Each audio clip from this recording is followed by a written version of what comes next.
अस्सलाम वालेकुम गाइस, कैसे हैं आप लोग। उम्मीद है आप सब खैरियत से होंगे। और जिन जिन लोगों ने मेरा चैनल अब तक सब्सक्राइब लाइक नहीं किया है वो प्लीज़ कर दें। और आप लोग की लाइफ कैसी गुजर रही है, आई होप बहुत अच्छी गुजर रही होगी। जैसा कि आप लोगों को पता है, बाय प्रोफेशनली मैं एडवोकेट हूँ, तो मैं वक्तन फ़वक्तन आपको लॉ की इन्फॉर्मेशन भी देती रहती हूँ। तो आज भी मैं लॉ की थोड़ी इन्फॉर्मेशन देने आई हूँ। मेरे पास असल में एक्चुअली अभी रिसेंटली एक मैटर आया था, इस सिलसिले में मैं आपको गाइड करना चाहती हूँ। तो मसला ये है कि जैसे आपका जो क्रिमिनल रिकॉर्ड है वो कैसे ख़त्म होगा। ठीक है, क्रिमिनल रिकॉर्ड को ख़त्म करना।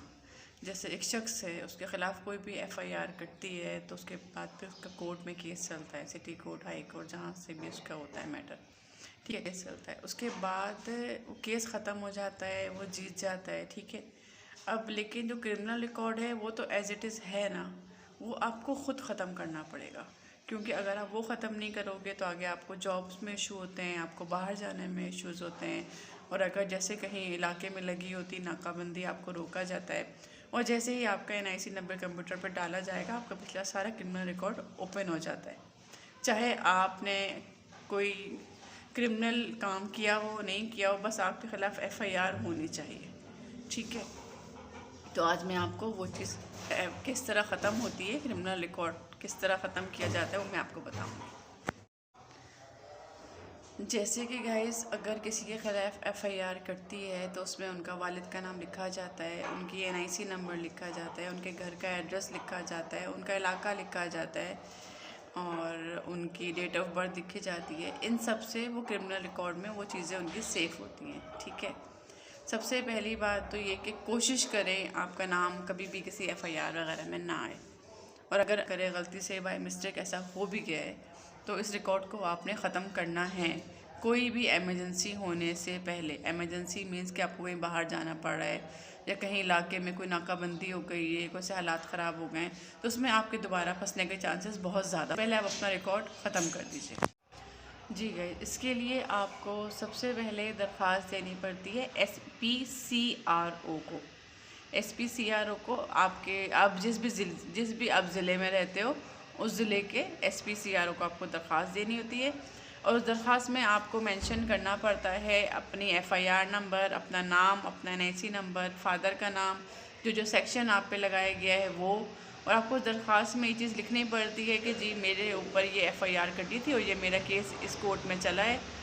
तो जैसे सिटी कोर्ट हो या लाहौर की कोर्ट हो, कहीं भी हो, ये पूरे पाकिस्तान का मैं आपको बता रही हूँ। ठीक है, तो आपने दरख्वास्त में लिखना होता है कि जी मैं इसमें मेरे ख़िलाफ़ FIR कटी थी, लेकिन मैं कोर्ट से केस जीत चुका हूँ।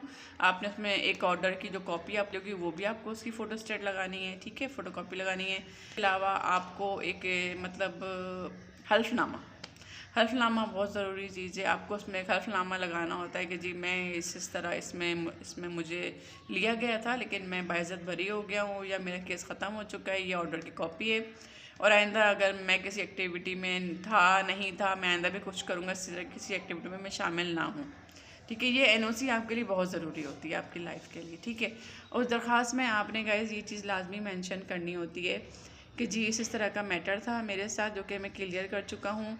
तो आपने उसमें मेंशन करना होता है कि जी मैं आगे जॉब ज्वाइन करना चाहता हूँ, मुझे उसमें मुश्किल हो रही है, या मैं बाहर जाना चाह रहा हूँ, उसमें मुश्किल हो रही है, या कोई भी ऐसे इलाके में कोई भी ऐसे इश्यूज़ होते हैं, कभी किसी भी फोर्स का कोई भी पड़ता है छापा वगैरह, रेंजर्स का, फ़ौज का, पुलिस का होता है ना इलाकों में, कुछ मुजरिम जाके वो हो जाते हैं, छुप जाते हैं, तो पूरे इलाके के लोगों को घेरे में ले लिया जाता है।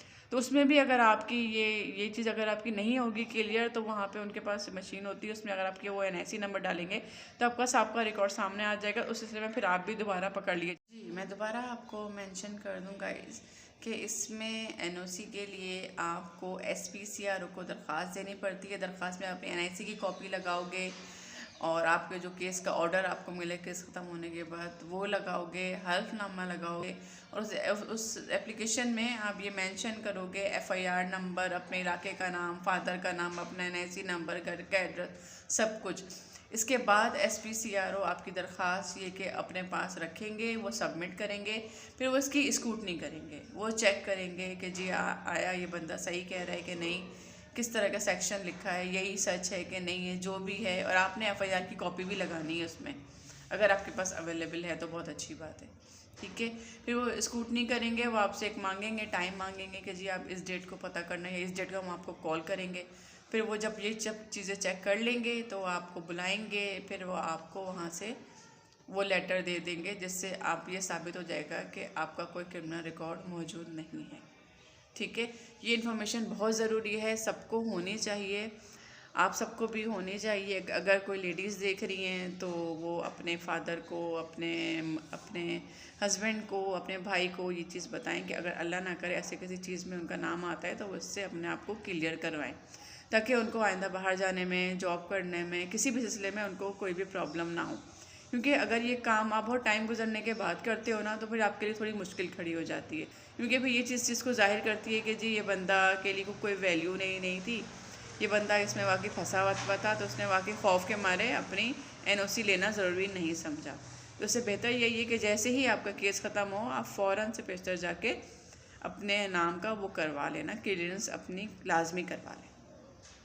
ठीक है, आपके जहन में कोई भी सवाल हो, कोई भी क्वेश्चन हो, आप मुझे पूछ सकते हैं। मेरे पास ये मैटर आया था तो मैंने कहा मैं आप लोगों से अगर इस काम को करने में आपको कोई इससे हो रही है, कोई मसला हो रहा है, कोई भी इस तरह की प्रॉब्लम हो रही है, आप नहीं खुद से जाना चाह रहे, होता है कुछ लोगों में हेजिटेशन होती है, कुछ के पास टाइम नहीं होता, बिज़ी होते हैं, जॉब होती है, तो आप इसके लिए कोई भी एडवोकेट भी कर सकते हो है। ठीक है, छोटा सा मसला होता है, कोई इतना ख़ास नहीं होता, लेकिन अगर आप ये किसी एडवोकेट के थ्रू करोगे तो आपका काम बहुत जल्दी और इजीली हो जाएगा, वरना आपको पता नहीं पड़ते हैं आपको।